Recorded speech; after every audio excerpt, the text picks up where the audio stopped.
You have a right to get compensation if your employers have been negligent, and you have a right for that accident to be put into the accident book, and if there's nothing else that happens, you have to make sure it's put into the accident book, because that's your record of the accident happening. It's also a really good source of evidence for us, because we can look at that and say, well, that's what they said happened at the time, because quite often memories get distorted and people say other things happened.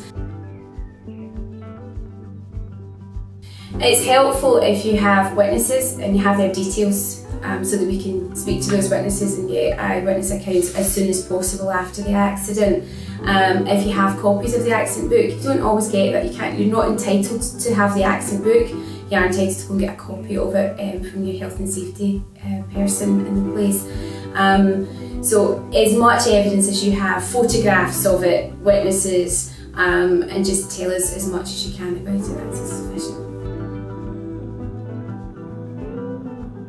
Nothing should happen to you. A lot of people are fearful of that.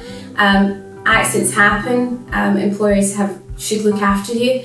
If they haven't looked after you properly, then they should pay you compensation for those injuries. So nothing should happen to you.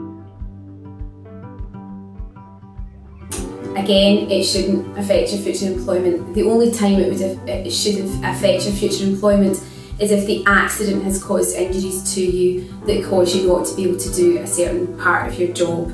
But that would be part of your compensation claim, and we would get you compensation for that. So it shouldn't affect your future employment. That very much depends on your contract with your employer. But yes, if it's in your contract that you get sick pay in some form, whether it's statutory sick pay or full company sick pay, then just because you've had an accident at work should not stop you from receiving that. Only if you have been absolutely grossly negligent and it's completely your fault, and even then there's quite often a defence to it.